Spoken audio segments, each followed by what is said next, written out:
separei aqui as perguntas que foram feitas, tá, pelo Moodle. E eu vou, novamente, eu vou passar pelas perguntas e depois, quem tiver dúvida, quiser fazer algum comentário, até mesmo durante a explicação, podem me interromper, sem problema. Então, a primeira pergunta que foi feita é da seção 4.15. É comentado que o conceito de fluxo com fricção e camada limite só foram propriamente teorizados em 1904, né, que foi o Prandtl. É, Desconsiderar os efeitos desse tipo de fluxo teve algum efeito no sentido de retardar o desenvolvimento de aviões anteriores a esse conceito? Acredito que não. Apesar de que a teoria de camada limite e o desenvolvimento teórico nessa área foi muito importante para projetos posteriores, o meu entendimento é que o que se fazia naquela época, com poucas exceções, era muito na base da tentativa e erro. É claro que se você tivesse um conhecimento mais preciso sobre a natureza do escoamento, isso provavelmente ajudaria, mas não acredito que retardou. Se alguma coisa, talvez esse conhecimento pudesse antecipar talvez algum desenvolvimento. Mas eu acho que o principal motivo, tá, uma das razões, eu acho que principais, assim, analisando o desenvolvimento histórico da aviação, acho que talvez a razão principal é pelo não surgimento do desenvolvimento de aviões anteriormente, porque o conceito já existia, o conceito básico já existia desde os tempos de Cayley, né?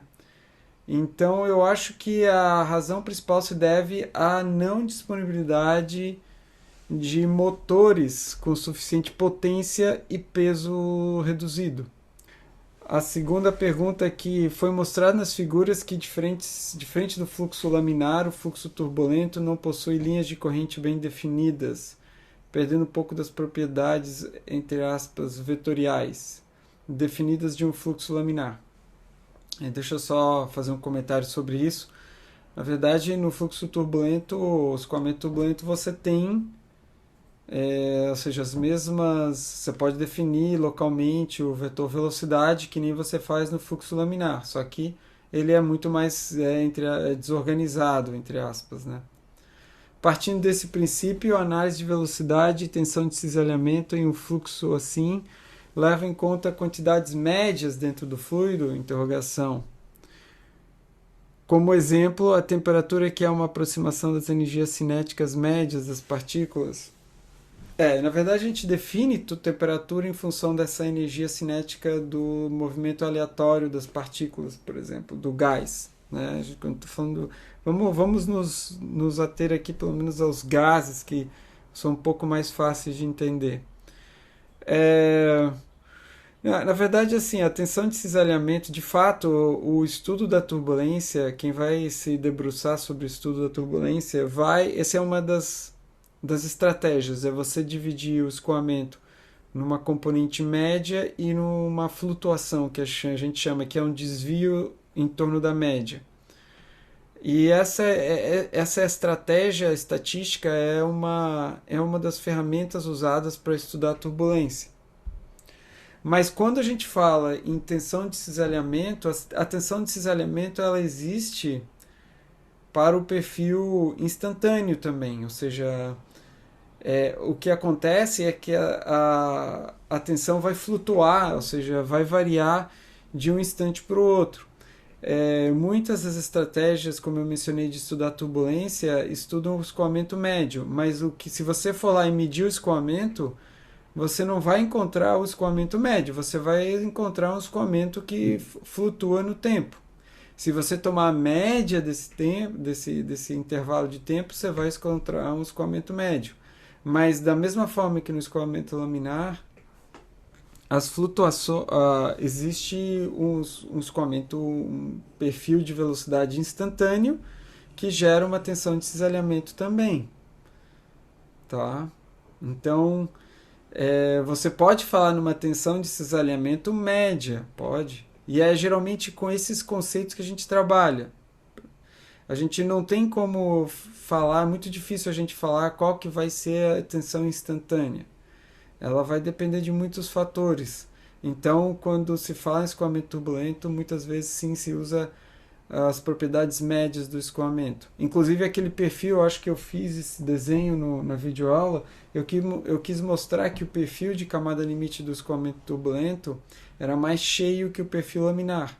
Mas eu tentei mostrar que aquilo era o resultado de uma média tomada em sucessivos momentos. Tá? A terceira pergunta aqui que surgiu foi o seguinte: a existência das ondas de choque foi comprovada de forma prática ou os modelos matemáticos já apontavam a isso? Sua existência e consequências do escoamento. Bom,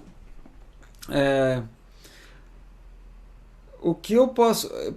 Até onde eu sei,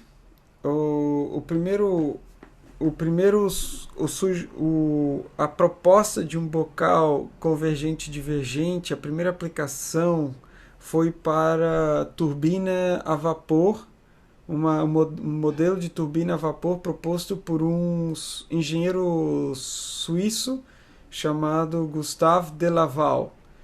E então ele provavelmente, eu nunca assim vi o que ele escreveu, mas eu entendo que ele provavelmente já entendia de escoamento supersônico. Então esse bocal justamente é o que é usado, vamos dizer assim, é o bocal de expansão ideal, é um bocal chamado de Laval.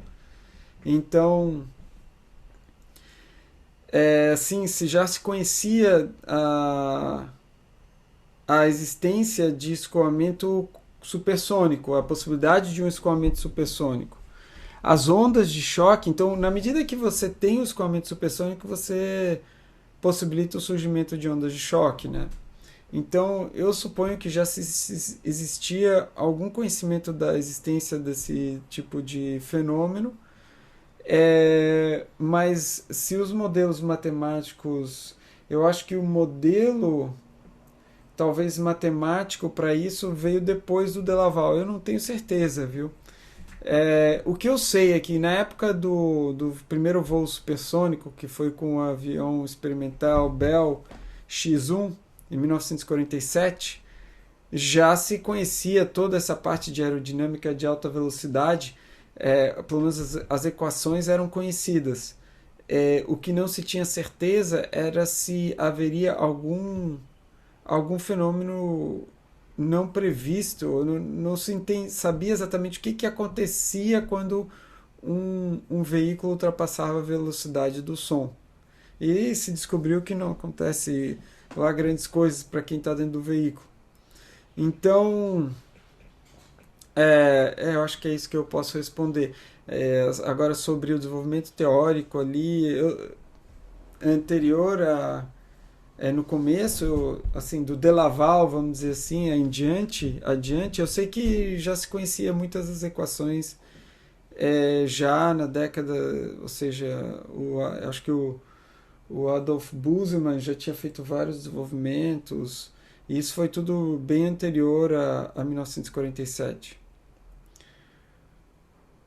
Alguém perguntou sobre algumas questões que eu vou depois abordar, tá? Depois eu no final.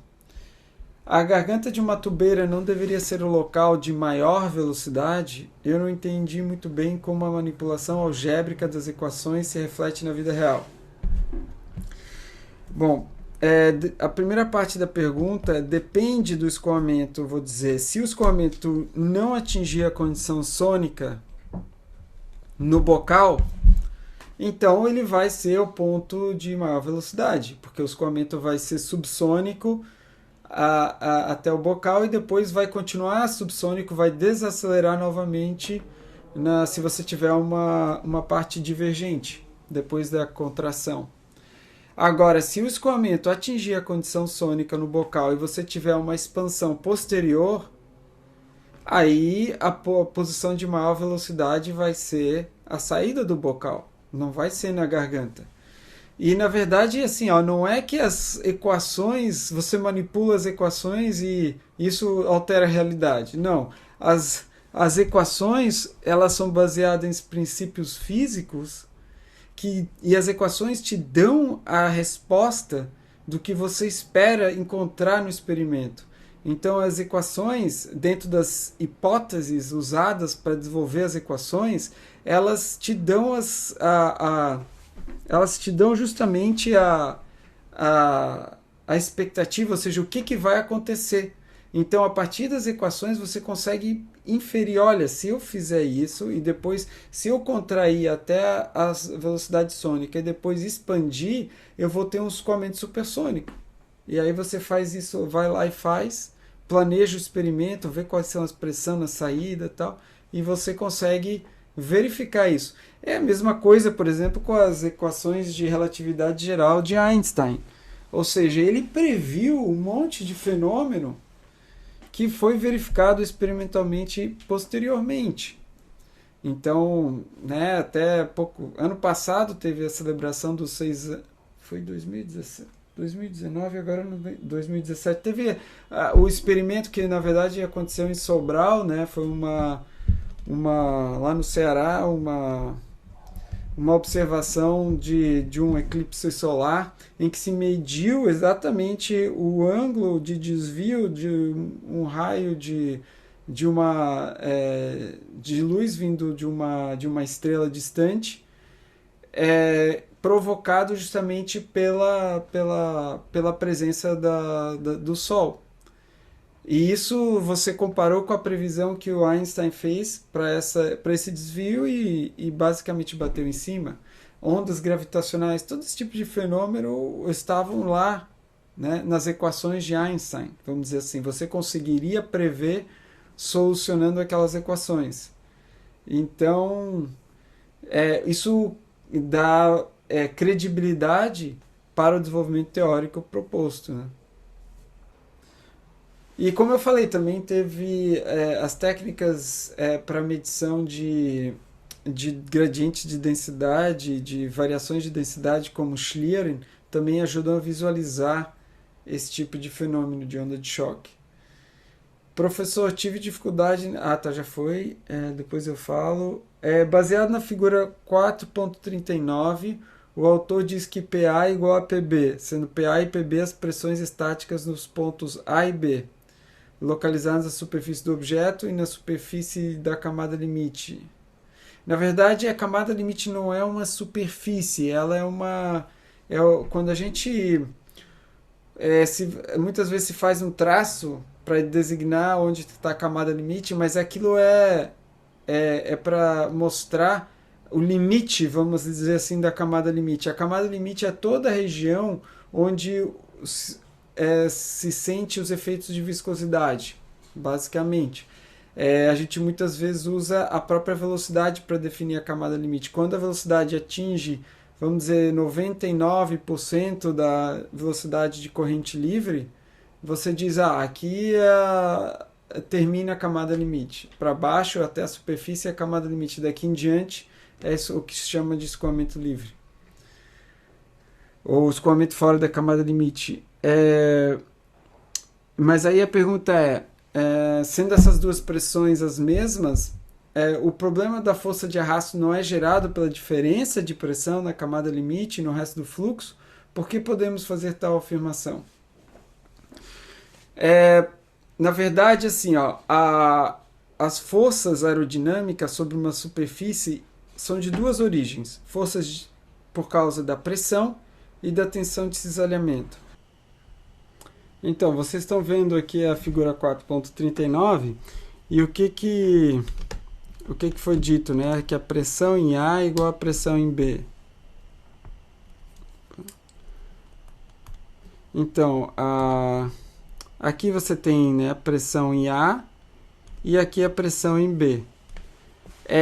Essa afirmação de que a pressão em A é igual a pressão em B, isso vem da análise de camada limite. É algo que a gente não vai conseguir abordar aqui na nossa disciplina, mas vocês vão ver isso mais para frente. A partir da análise das equações, você consegue fazer uma argumentação baseada em algumas hipóteses e consegue dizer que a pressão no ponto A vai ser basicamente igual à pressão no ponto B, tá?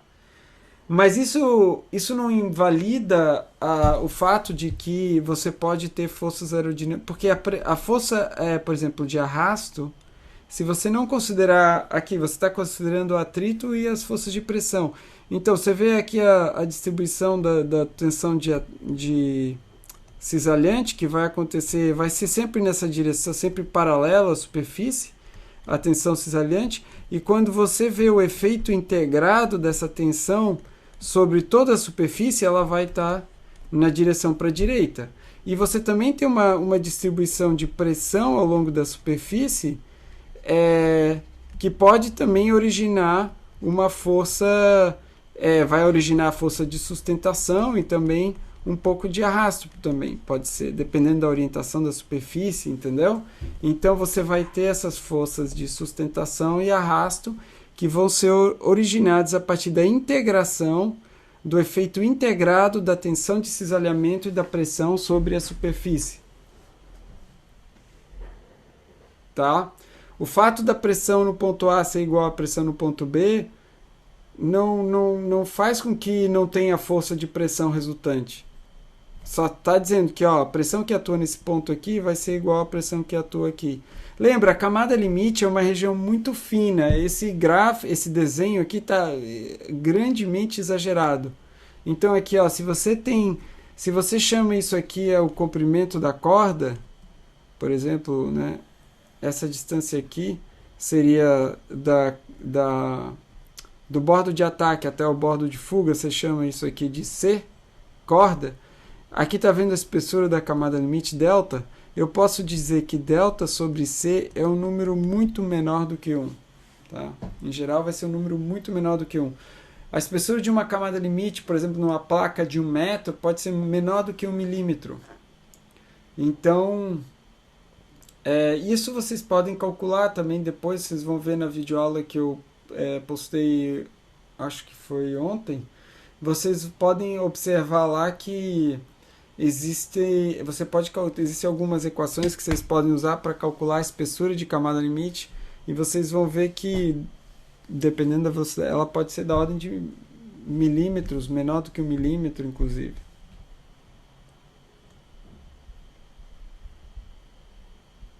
Tá? Espero ter respondido essa pergunta aí. Vamos para a próxima. O símbolo do infinito no subscrito é definido pelo autor como um indicativo de condição distante de um corpo aerodinâmico. Mas o quão distante ele se refere? Apenas fora da camada limite ou uma distância maior? Vai depender. Em geral,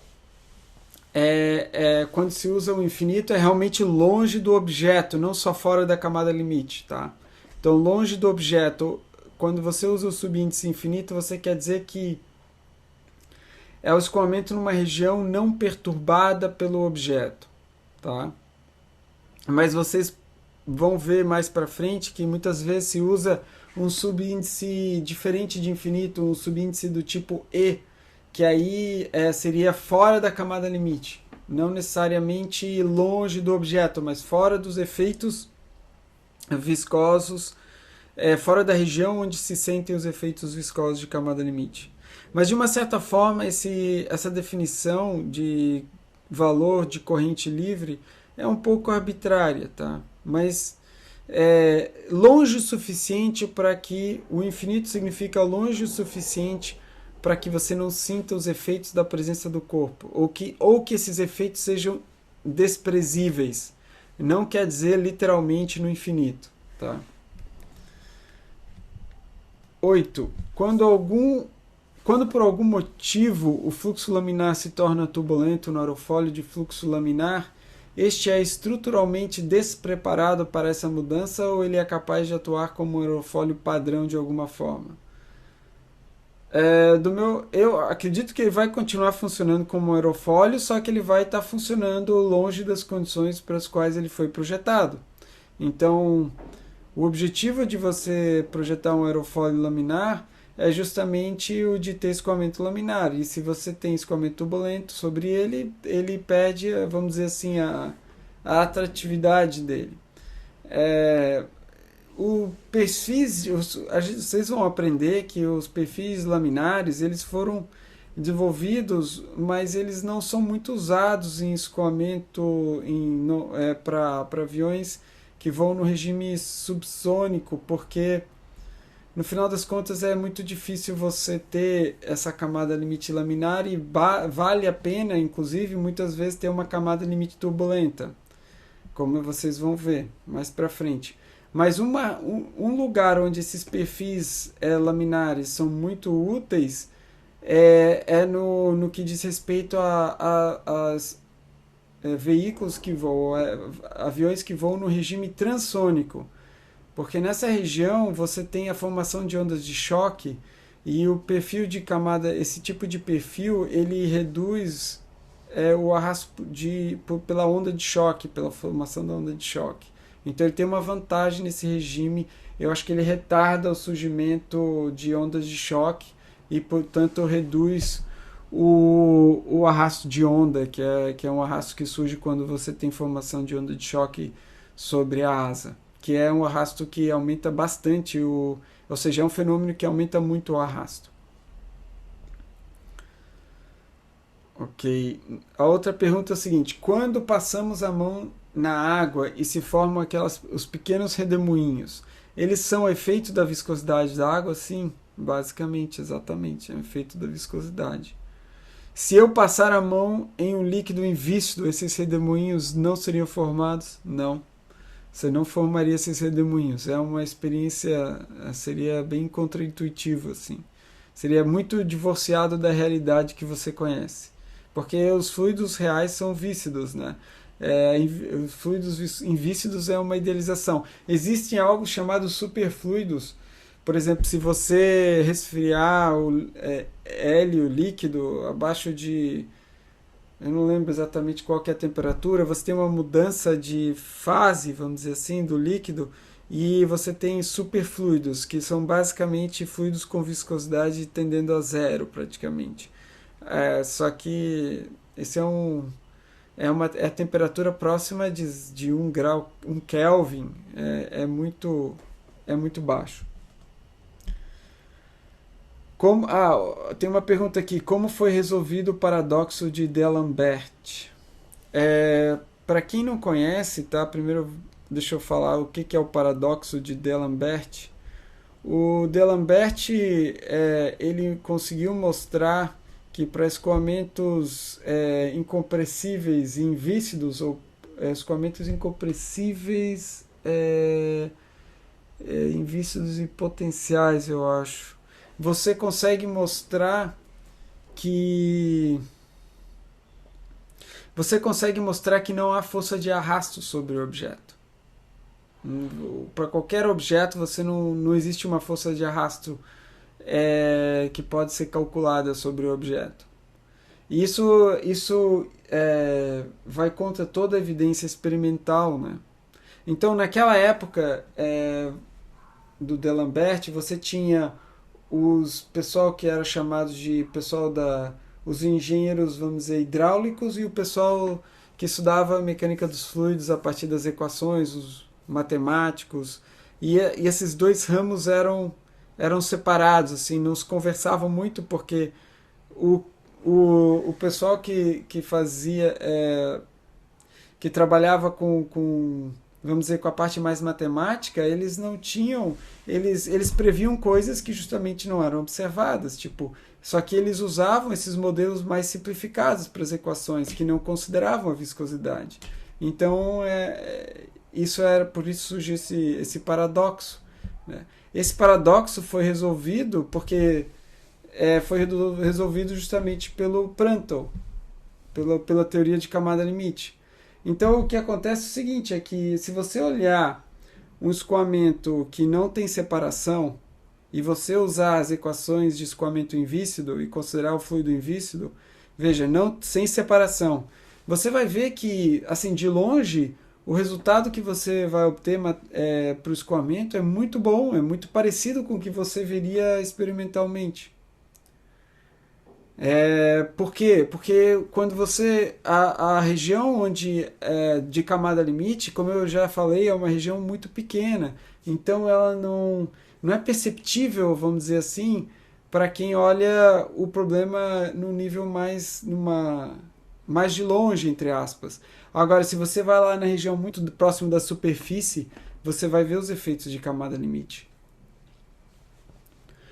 Mas então, apesar de um aparente resultado bom para o escoamento, para a previsão do escoamento, quando você vai lá e vê que o arrasto é finito no experimento e ele é zero na solução das equações, tem um problema, né? Qual o problema? O problema é que as equações não são válidas, essas equações de escoamento invícido não são válidas próximos da superfície, tá? Então, essa é a questão. Tá, deixa eu ver aqui. E na verdade a gente fala equação incompressível potencial, mas a solução de escoamento potencial é, ela preclui a camada limite. Vamos lá. As equações para fluxo com arrasto foram definidas experimentalmente.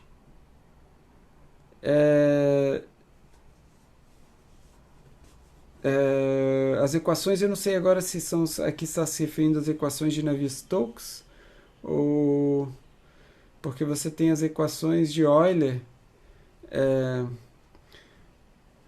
Olha, experimento e teoria caminham lado a lado. Então, eu nunca li os trabalhos originais, não acompanhei né, nunca fui historicamente acompanhar o desenvolvimento das equações a partir de Navier, a equação de Stokes. Eu sei que Navier foi um pouco antes de Stokes, é, mas eu creio que não foram definidas experimentalmente, isso não.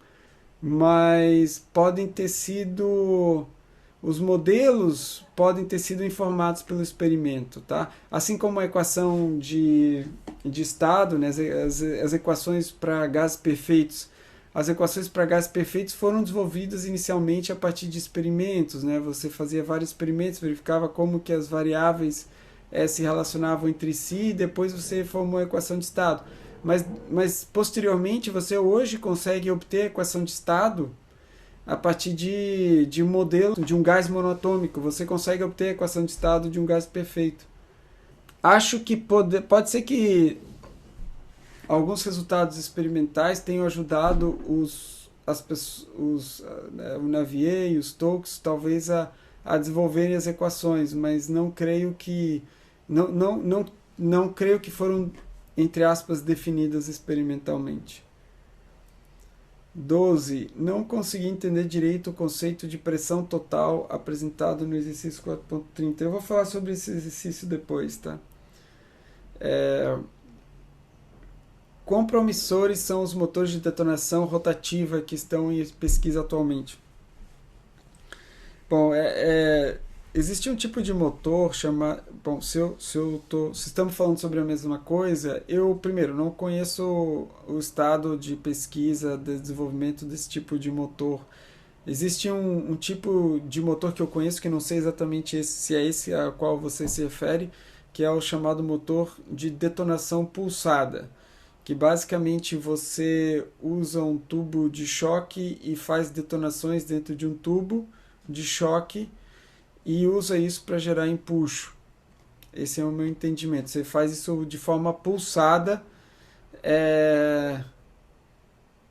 e então tem esse tipo de conceito de sistema propulsivo, mas não estou acompanhando desenvolvimentos nessa área, então não saberia responder em que estágio que estão sendo desenvolvidos, mas é algo bacana de pesquisar, né? Se você quiser mandar algum artigo, alguma coisa, posso também sugerir alguma leitura, no caso. Professor, creio que esse assunto ainda não foi parte dessa etapa do curso, mas nesse livro fala sobre ondas de choque. Lembrei de alguns trechos de PDF que li por curiosidade sobre aviões scramjet. Na verdade, scramjet é um tipo de motor que funciona, que é usado ou que é pesquisado para voo hipersônico, eu diria. Sobre aviões scramjet e o efeito Wave Rider e a compressão, a compression lift, ele fala aqui. Como com o avião tendo parte da sua sustentação a partir das ondas de choque. O que seriam essas ondas de choque e como elas fazem isso? Eu falei um pouco sobre ondas de choque na semana passada, né?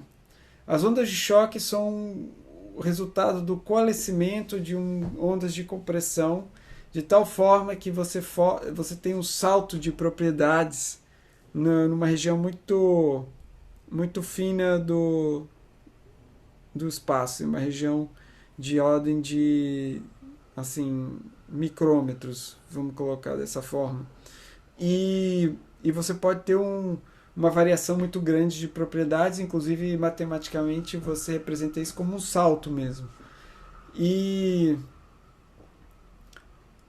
Bom, esses conceitos, o scramjet é um motor que é usado nesses conceitos de veículos hipersônicos que tem o que diferencia o scramjet, o que o torna especial, vamos dizer assim, é o fato de que a combustão acontece no regime supersônico.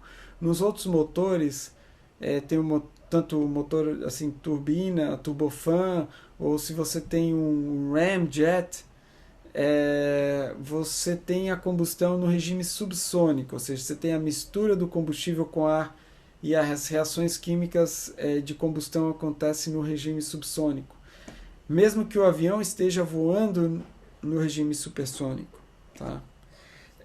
Mas no caso do scramjet, você tem a combustão no regime supersônico. E a razão para isso é que se você baixasse a velocidade do escoamento para a condição subsônica, a temperatura aumentaria de tal tamanho, de tal magnitude que basicamente você não conseguiria fazer a combustão. A combustão, você iria decompor o combustível e ele não iria liberar energia. Na verdade, você ia gastar energia para fazer isso. Você não funciona. Então, a temperatura tem que estar abaixo de um certo valor. E aí você tenta fazer a combustão no regime supersônico. Isso tem suas dificuldades.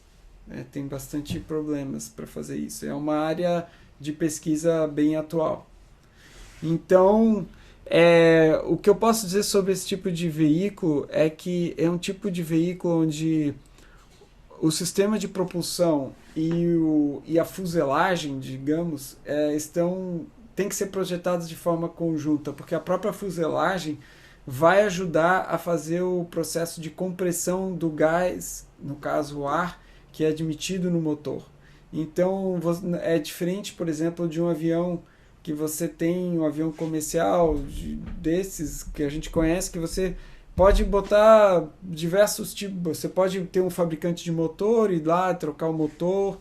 Você pode, de uma certa forma, pensar não que você não pense no projeto integrado, mas você pode pensar um pouquinho no projeto, digamos, aerodinâmico e propulsivo um pouco mais separado um do outro. No caso do Wave Rider, isso não pode ser feito, ele tem que ser completamente integrado, porque a fuselagem faz parte do sistema propulsivo. Na medida em que ela vai gerar o choque que vai ajudar a comprimir o gás necessário para misturar com combustível e gerar empuxo suficiente. E também não só a parte do choque de compressão, mas a própria expansão dos gases vai ser também vai ser modulada pela própria fuselagem. Então, dentro do tempo disponível, assim, é isso que eu posso dizer.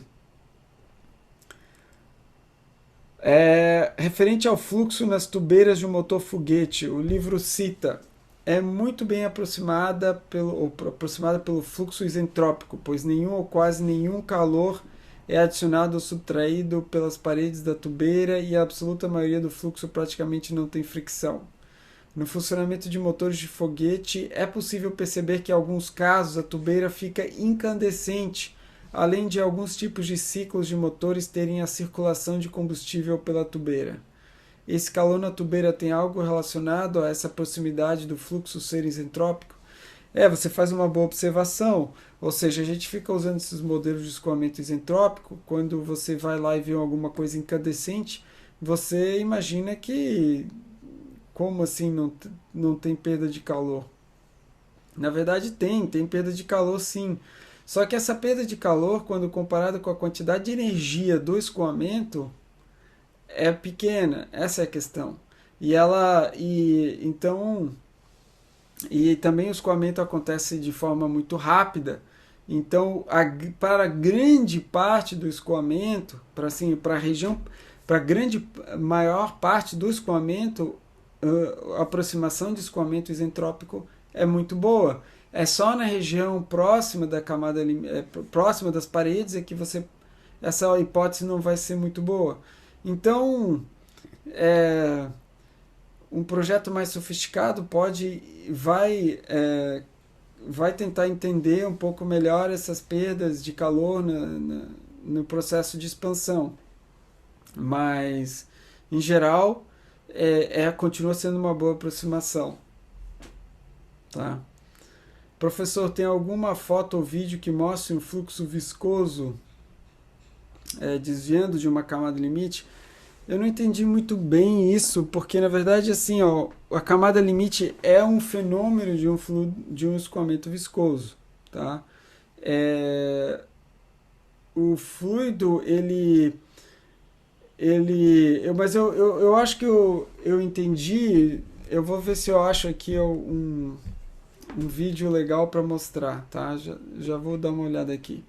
Aí tem a última pergunta, que foi a seguinte: quantas pessoas são necessárias para projetar um foguete?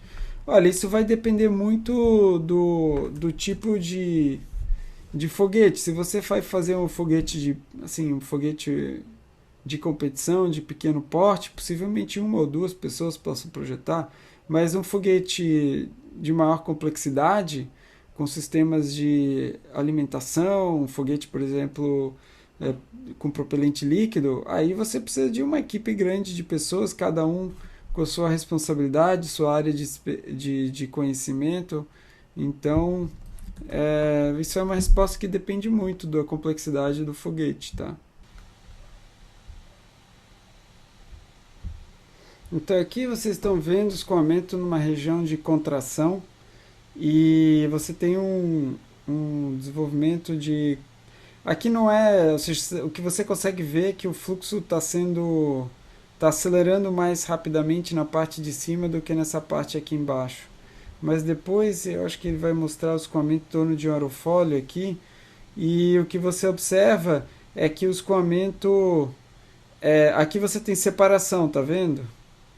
E uma das coisas que você consegue observar é que o fluido que chega na parte no extradorso, aqui na parte de cima, ele passa pelo aerofólio mais rapidamente do que o que vem pela parte de baixo. Então, muitas vezes aquela ideia de que o escoamento leva intervalo de tempo igual para cobrir o aerofólio, que ele tem que se juntar no final, da mesma forma que ele começou, isso não é verdade, tá? Então esse experimento mostra isso. Deixa eu ver aqui se eu acho. Aqui tem um escoamento numa região divergente. Então, deixa eu achar aqui. Então você tem uma espécie de... aqui você está tendo separação aqui, nessa região aqui você tem separação. E ela está inicialmente acontecendo mais em cima do que embaixo. Isso aqui são bolinhas de hidrogênio, tá? Que são geradas aqui através de... acho que é eletrólise. Você tem um fiozinho aqui que passa uma corrente e gera essas bolinhas de hidrogênio aqui. e você tem, então são muito pequenininhas, então elas têm pouco, elas praticamente seguem todo o fluido perfeitamente e são uma forma de visualizar o escoamento. Aqui você vai mostrar a separação, ó. Você está gerando essas bolinhas e você tem uma região de separação aqui embaixo, ó. Parte do fluido volta para cá e depois você vê, todo o fluido está indo para a direita em cima, mas embaixo está uma bagunça aqui, que é justamente nessa região de separação. Bom, aqui nesse tem um sobre turbulência que dá para ver, ó, olha a diferença de escoamento turbulento, ó. Então, o escoamento laminar ele é bem comportado aqui. Aqui ele mostra também, é, por exemplo, a saída de um tubo, o líquido que sai do tubo, ó, laminar e turbulento, ó. Isso aqui é turbulento, ó. Aí ele vai mudar e daqui a pouco volta a ser laminar. Ele vai mudar alguma configuração. Ó, agora ele está fazendo uma entrada suave no tubo e o escoamento sai laminar, ó. Ele é tudo. Você não vê que a superfície é lisa, né? Quando ele passa para os turbulento, o escoamento, ele passa, a superfície é toda cheia de ondulações. E você, ó, e você vê que esse, ó, de vez em quando ele muda para turbulento. Aqui ele está meio turbulento. Ó. Aqui tá olhando a camada escoamento atmosférico, eu acho. Que está falando um pouco sobre camada limite. Isso aqui seria o perfil mais laminar, eu acho. Ó, o perfil de camada, isso aqui é uma camada limite, ó, rugosa e tal. Superfície é rugosa, cheia de. Isso aqui é turbulento. Bom, então essa era a última pergunta, eu acho que que foi feita. Agora eu vou falar sobre os exercícios aí, tentar falar um pouco sobre esses exercícios. Pediram para fazer, para dar uma dica aí nos exercícios. Eu não vou fazer todos os exercícios porque senão não vai. Bom, deixa eu ver o que eu consigo fazer aqui.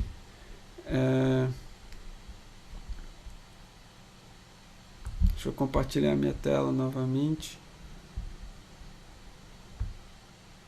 Tá, então vocês estão vendo aqui. Deixa eu abrir aqui, ó. Bom,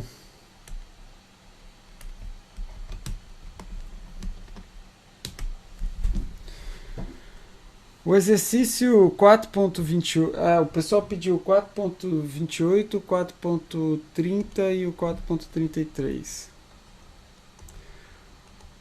O 4.28 ele pede para você achar Q infinito, que é a pressão dinâmica, como uma função da pressão e do número de Mach, se não me engano, e talvez gama também, né? Tá gama aí junto. Tá? No caso de um gás. Bom, para fazer essa questão, você parte da definição da pressão dinâmica. Essa é a definição da pressão dinâmica. Se eu pegar essa expressão e multiplicar e dividir pela velocidade do som, o que eu vou ter? É a velocidade do som ao quadrado. Tá? Eu já estou fazendo as coisas. Veja, né? Eu estou dividindo e multiplicando pela velocidade do som ao quadrado, então eu tenho a mesma expressão. Mas eu sei, e vocês podem ver isso lá no livro de vocês, que a velocidade do som ao quadrado para um gás perfeito vai ser gama P infinito sobre ρ infinito. Tá? Isso vocês podem calcular lá, tem no livro. Então Q infinito e também o número de Mach é V infinito sobre A infinito.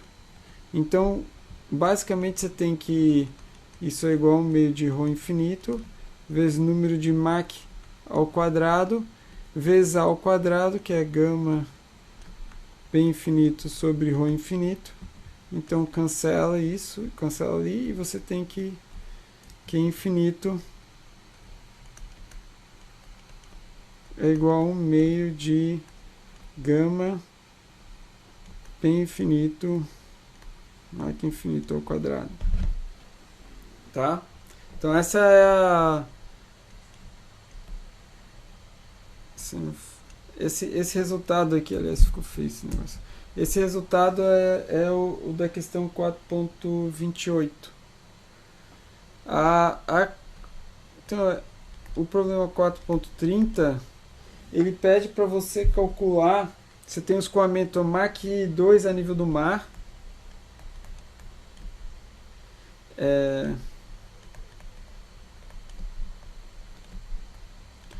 e o que é pedido é... bom, eu estou supondo aqui que o gama é igual a 1,4. E, bom, se você... A pressão atmosférica nessa condição, a pressão, né, estática nessa condição, a nível do mar, vai ser 101,325 kPa. Pressão atmosférica, padrão ali, condições padrão. Então a primeira pergunta é para você calcular a pressão de estagnação. Se você olhar para o livro, tem uma equação que relaciona a pressão de estagnação sobre a pressão estática, é 1 mais gama menos 1 sobre 2 m ao quadrado elevado na gama sobre gama menos 1. E se você substituir esses valores, você vai ver que isso é igual a 7,82, substituindo o gama igual a 1,4 e o Mach igual a 2. Portanto, P0, nesse caso, vai ser igual a 7,82 vezes P, que é 101,325, isso dá 792,8 kPa.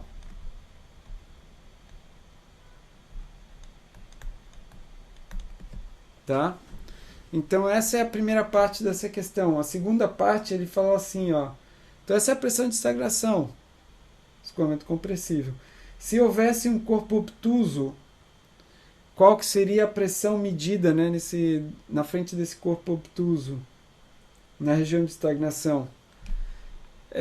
Para isso, a gente usa, então, com o corpo obtuso, o que a gente vai ter? Vai ter um choque.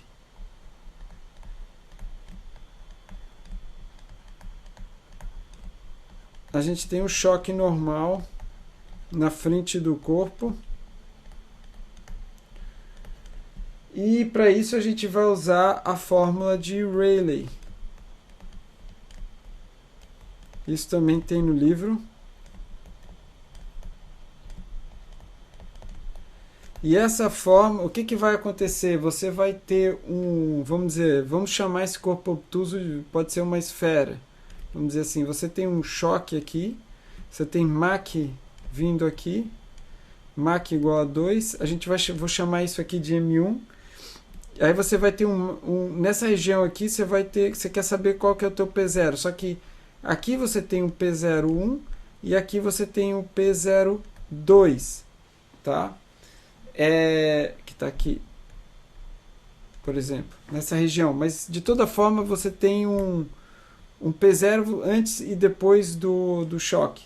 A fórmula de Rayleigh diz que o P02 sobre P1, tá?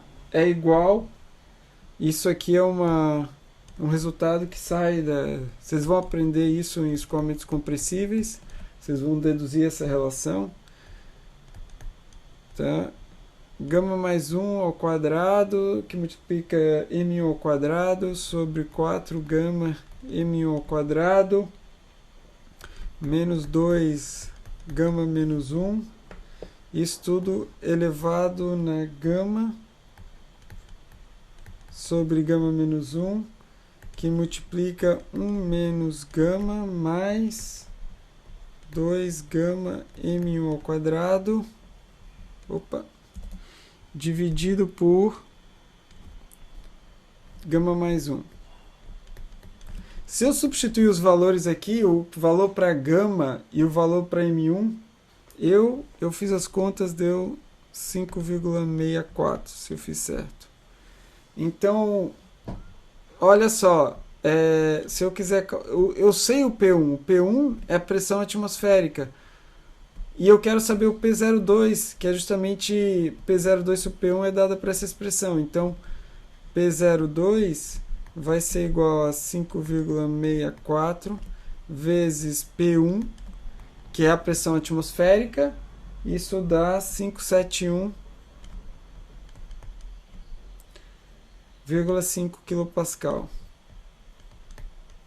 Veja, compara esse resultado aqui com esse aqui, ó.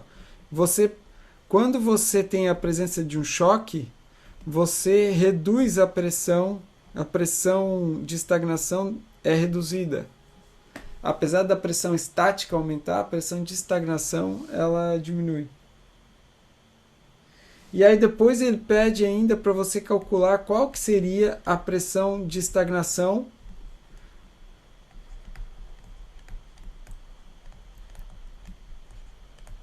se usássemos Bernoulli.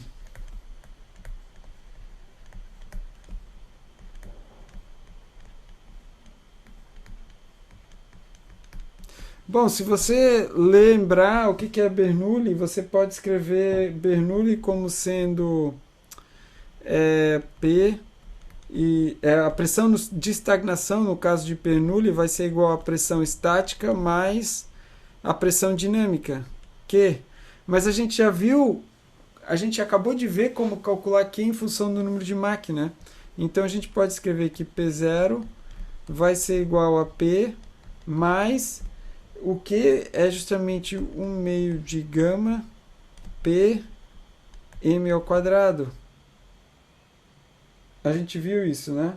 Então, eu posso colocar o P em evidência e fica P que multiplica 1 mais gama M ao quadrado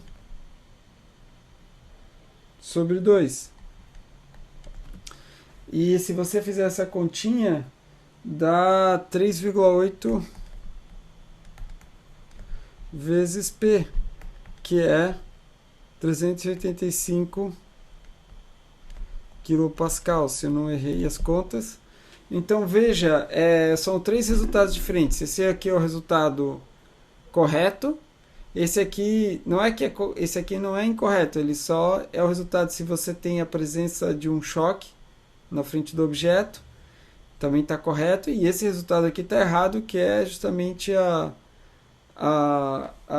usando a equação de Bernoulli. Então, te dá uma resposta errada. Isso aqui é errado porque o escoamento é compressível, você está falando de Mach 2.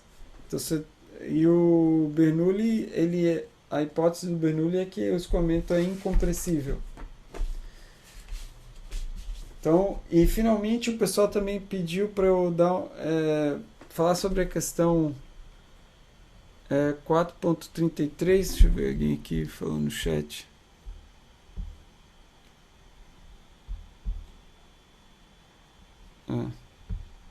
Não, eu não vou postar a resolução de exercício, tá? Eu posso até resolver uns exercícios com vocês aqui, mas não vou postar gabarito, não. Se você tiver com... tenta primeiro consultar os colegas e se tiver alguma dificuldade com alguma questão, que as questões aqui não devem ser muito difíceis, se tiver alguma dificuldade, por favor, me fale, que aí sim eu falo sobre a questão. Essa 4.33, ele pede para você plotar o Q sobre M. Q sobre P0. Q sobre P0 como uma função do número de Mach. Para Mach entre 0 e 2.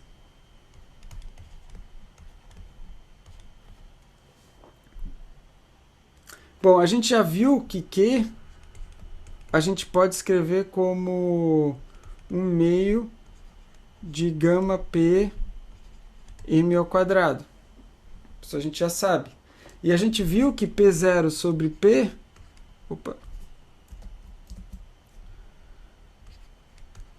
P0 sobre P é igual a 1 mais gama menos 1 sobre 2 m ao quadrado elevado na gama sobre gama menos 1.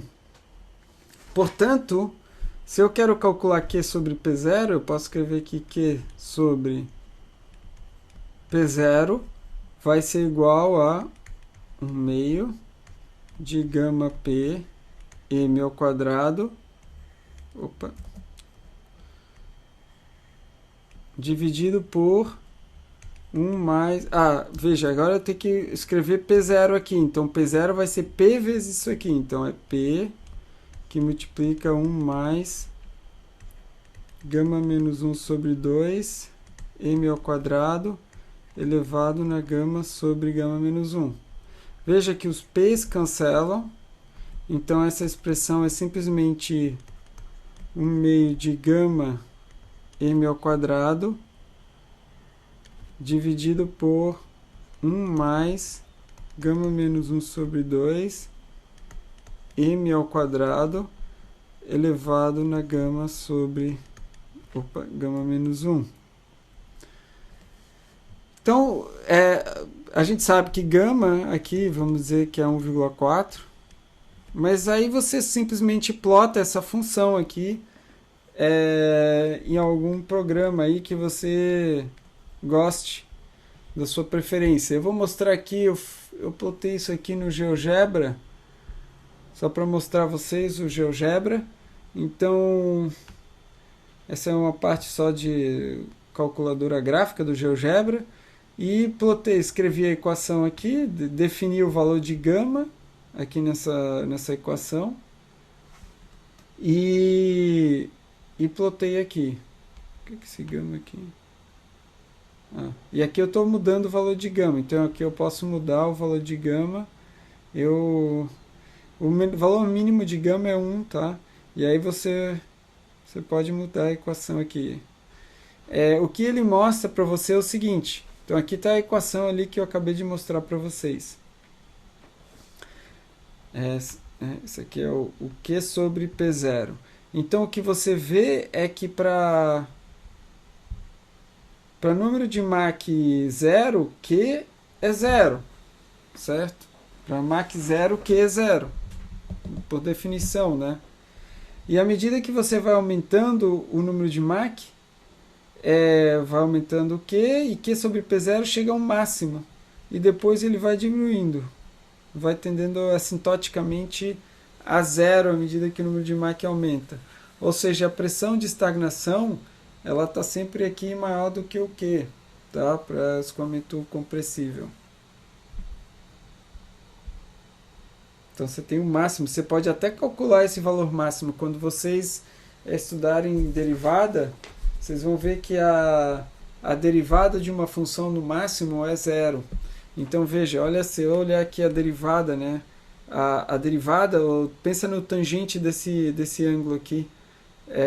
A tangente, né, o tangente de alfa vai ser o coeficiente angular dessa curva.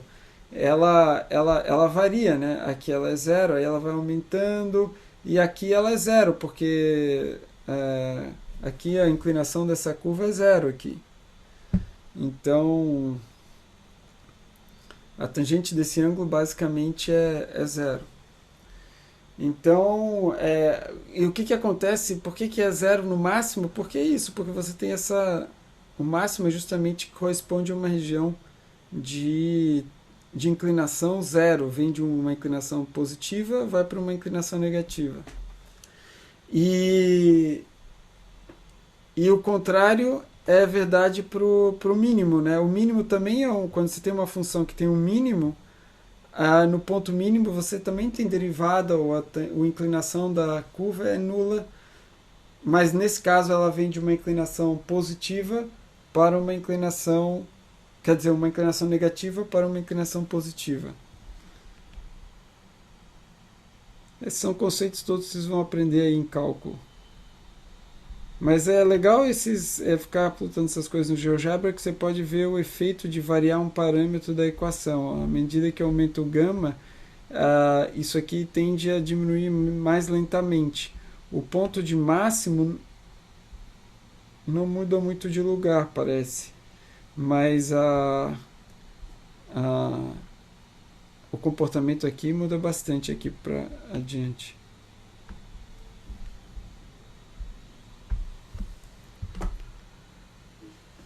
Tá, pessoal? É, mais alguma pergunta aí? Vocês têm alguma pergunta que gostariam de fazer? Bom, pessoal, então se não tem nenhuma pergunta, é, é isso. É isso que eu tinha para falar hoje. Obrigado pela contribuição das perguntas. Para mim é bem prazeroso assim tentar responder. Desculpa se às vezes eu não consigo dar uma explicação suficientemente detalhada, mas às vezes eu vejo as perguntas no dia, né? Hoje, e aí eu tento respondê-los, e às vezes eu não tenho tempo de ir atrás de mais informação, se tem alguma coisa que eu não sei, que eu tenho que pesquisar um pouco melhor. Mas são perguntas bem interessantes, e eu acho isso bem bacana para o pessoal, que vocês estejam fazendo essas perguntas, estejam interessados. Eu aprecio bastante isso. Tá bom, pessoal? Então é isso. Uma boa semana aí para todos e a gente se vê semana que vem.